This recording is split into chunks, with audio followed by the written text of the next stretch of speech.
السلام علیکم ورحمۃ اللہ وبرکاتہ نحمدہ ونصلی علی رسولہ الکریم اما بعد فاعوذ باللہ من الشیطان الرجیم بسم اللہ الرحمن الرحیم رب اشرح لی صدری ویسر لی امری واحلل عقدۃ من لسانی یفقہوا قولی۔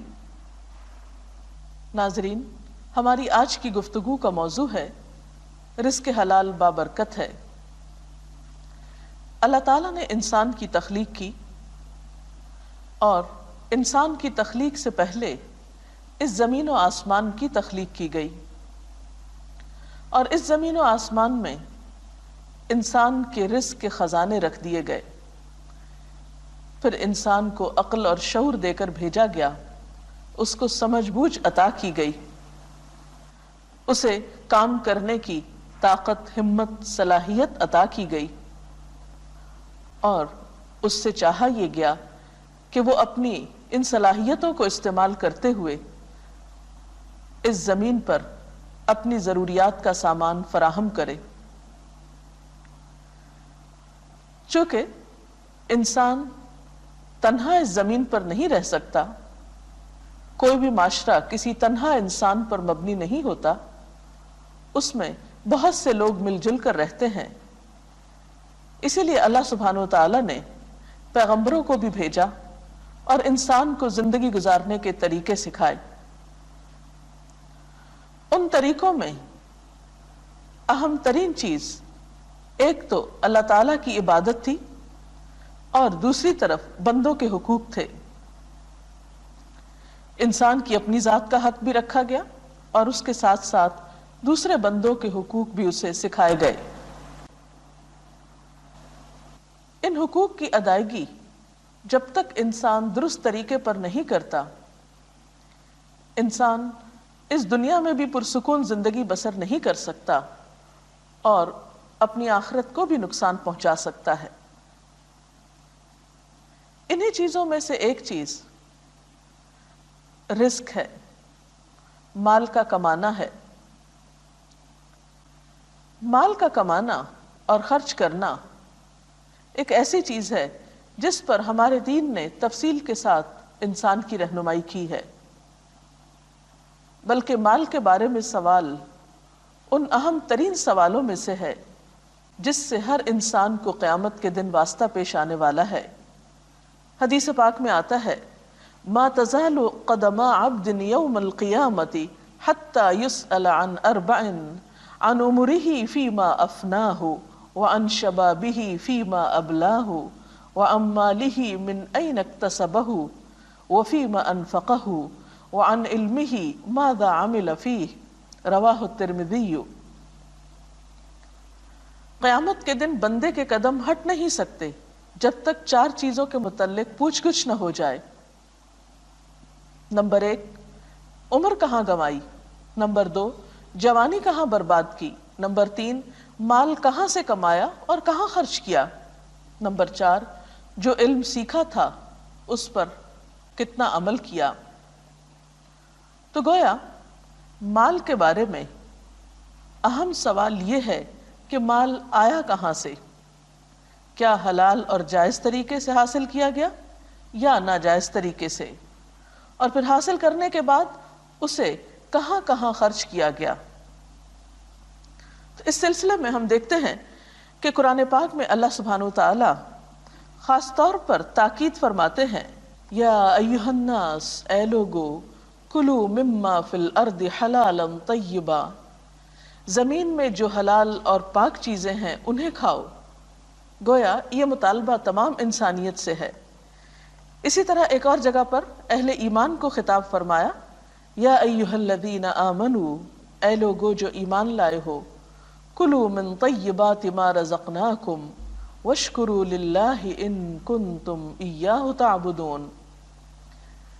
اے لوگو جو ایمان لائے ہو، اگر تم حقیقت میں اللہ ہی کی بندگی کرنے والے ہو تو جو پاک چیزیں ہم نے تمہیں بخشی ہیں انہیں بے تکلف کھاؤ اور اللہ کا شکر ادا کرو۔ تو اس سے اندازہ ہو سکتا ہے کہ اللہ سبحانہ وتعالیٰ کے نزدیک حلال اور پاک رزق کی کتنی اہمیت ہے۔ رمضان میں چونکہ ہم اللہ تعالیٰ کے حکم سے روزے کی حالت میں رزق حلال سے بھی اجتناب کرتے ہیں، تو اس کے حکم سے اگر ہم رزق حرام سے نہیں بچتے تو ہمارا روزہ کیا روزہ ہے؟ کیا پھر ہم نے روزے کی روح کو پایا؟ اگر ہم عبادت میں ہیں اور ہمارا کھانا پینا ہی حرام ہے تو یہ عبادت کیسی عبادت ہے؟ عبادت تو اطاعت کا نام ہے، اللہ کی مرضی کے مطابق کام کرنے کا نام ہے۔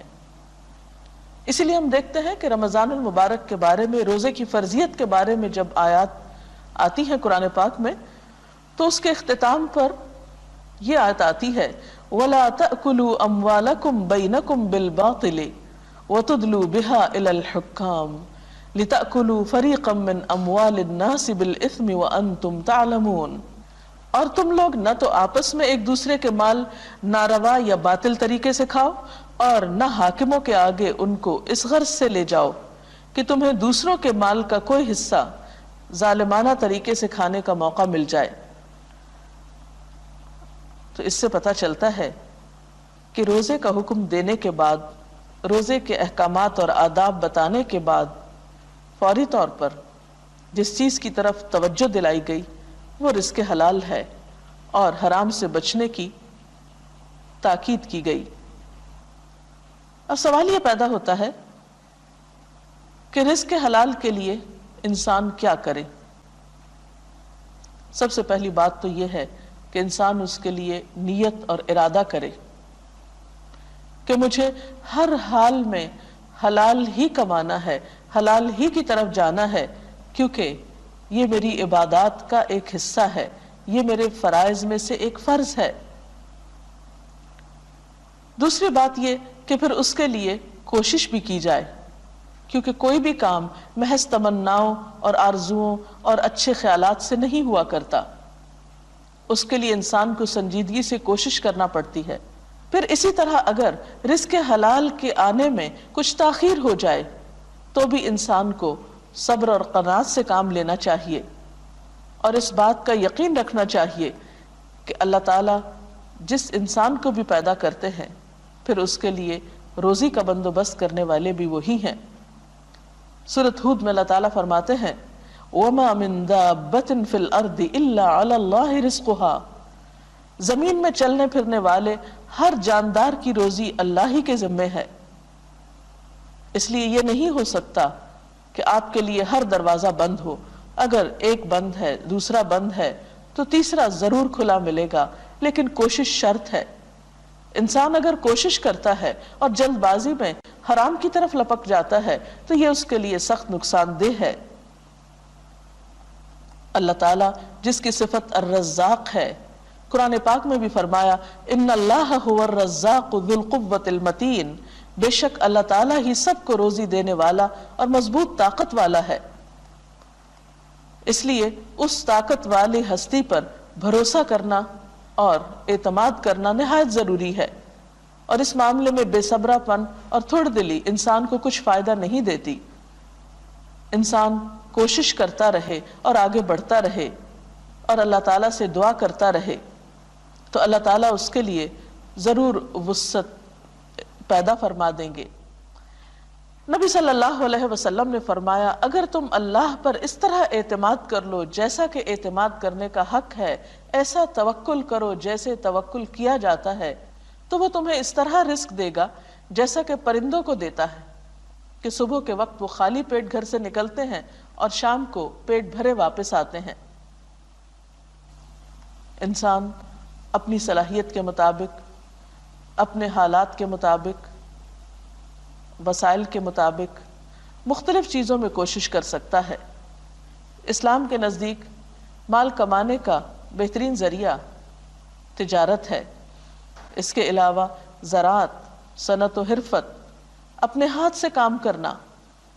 اللہ کے نبی داؤد علیہ السلام جو کہ ایک بادشاہ بھی تھے، نبی بھی تھے، لیکن اس کے باوجود اپنے ہاتھ سے کام کرنے کو پسند کرتے تھے، وہ اپنے ہاتھ سے کام کیا کرتے تھے۔ اس لیے کام خواہ چھوٹا ہو یا بڑا ہو، یہ ہماری اپنی پیدا کردہ تقسیم ہے۔ جو شخص بھی اپنے ہاتھ کی کمائی سے کھاتا ہے وہ بہترین رزق کھاتا ہے۔ پھر اسی طرح اگر انسان حلال کو چھوڑ کر حرام کی طرف جاتا ہے تو اس کے نقصانات بھی ہیں۔ سب سے پہلا نقصان تو یہ کہ انسان کی عبادت قبول نہیں ہوتی۔ آپ صلی اللہ علیہ وسلم نے فرمایا جس نے 10 درہم کا کپڑا خریدا اور اس میں 1 درہم حرام کا تھا، جب تک وہ کپڑا اس کے بدن پر رہے گا اس کی نماز قبول نہ ہوگی۔ تو اس سے آپ اندازہ لگا سکتے ہیں کہ رزق حرام کس قدر مضر اور نقصان دہ ہے۔ انسان کی دعا کی قبولیت کے راستے میں رزق حرام رکاوٹ ہے۔ حضرت سعد بن ابی وقاص نبی صلی اللہ علیہ وسلم سے درخواست کرتے ہیں کہ آپ اللہ تعالیٰ سے میرے لیے دعا فرمائیں کہ وہ مجھے مستجاب الدعوات بنا دے، یعنی میری دعائیں قبول ہوا کریں۔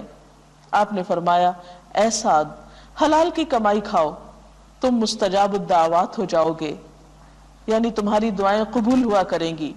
خدا کی قسم، جب بندہ حرام کا لقمہ پیٹ میں ڈالتا ہے تو 40 روز تک اس کا عمل قبول نہیں کیا جاتا، اور جس بندے کا گوشت حرام مال سے پلا ہو تو جہنم کی آگ اس کے بہت لائق ہے، یعنی پھر وہ ردی وہیں پھینکے جانے کے قابل ہے۔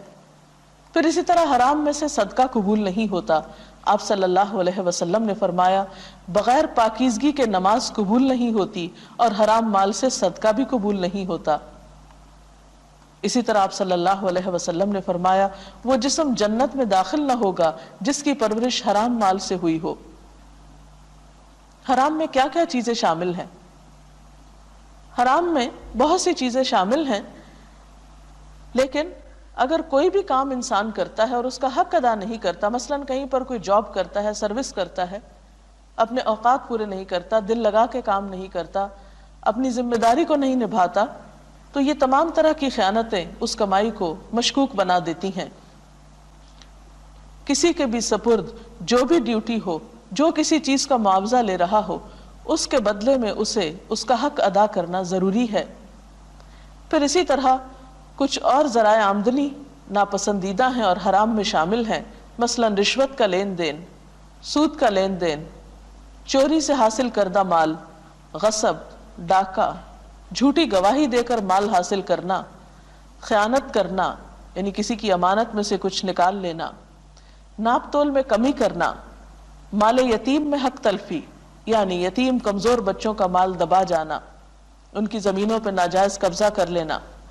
اسی طرح اتفاقیہ آمدنی والے تمام ذرائع، مثلا جوا وغیرہ، پھر اسی طرح شراب کی تیاری، خرید و فروخت، نقل و حمل، اسی طرح زنا کی آمدنی، قسمتیں بتانے والے کا کاروبار، یہ تمام حرام کی قسموں میں شامل ہے۔ ہمیں کوشش کرنی چاہیے کہ ہم اگر اللہ پر ایمان رکھتے ہیں تو عملی طور پر اس کا ثبوت بھی دیں اور ان تمام طریقوں کو چھوڑ دیں جو حرام میں شامل ہوتے ہیں، تاکہ ہمیں رزق حلال نصیب ہو۔ ہمیں چاہیے کہ رمضان المبارک کے اس مہینے میں ہم حرام کو چھوڑ کر حلال کے لیے کوشش کریں، دعا کریں، محنت کریں، اللہ پر توکل کریں، اس لیے کہ اگر رزق حلال نہیں تو عبادت بھی قبول نہیں، اور قیامت کے دن بھی سخت محاسبہ ہوگا۔ اس وقت تک انسان آگے نہ جا سکے گا جب تک اپنے مال کے بارے میں حساب نہ دے، کہاں سے لیا، کہاں سے حاصل کیا اور کہاں لگایا۔ اللہ تعالیٰ سے دعا ہے کہ وہ ہم سب کو رزق حلال ہی نصیب کرے اور حرام کو چھوڑنے کی توفیق دے۔ اللہ کے رسول صلی اللہ علیہ وسلم نے اس سلسلے میں ایک بہترین دعا سکھائی ہے، اللہم اکفنا بحلالک عن حرامک واغننا بفضلک عمن سواک۔ اس کا ترجمہ ہے، اے اللہ میری کفایت کر اپنے حلال کے ساتھ، یعنی تو مجھے کافی ہو جا حلال کے ساتھ، اپنے حرام سے بچا کر، اور مجھ کو اپنے فضل سے اپنے سوا ہر کسی سے بے پرواہ کر دے، یعنی میرا بھروسہ ہو تو تیری ہی ذات پر، میں رجوع کروں تو تیری ہی طرف، میری امیدیں ہوں تو تجھی سے، اور تو ہی میرے لیے تمام تر انتظامات فرما۔ ناظرین، اس کے ساتھ ہی ہمارے آج کے پروگرام کا وقت ختم ہوتا ہے۔ کل تک کے لیے اجازت چاہتے ہیں۔ السلام علیکم ورحمۃ اللہ وبرکاتہ۔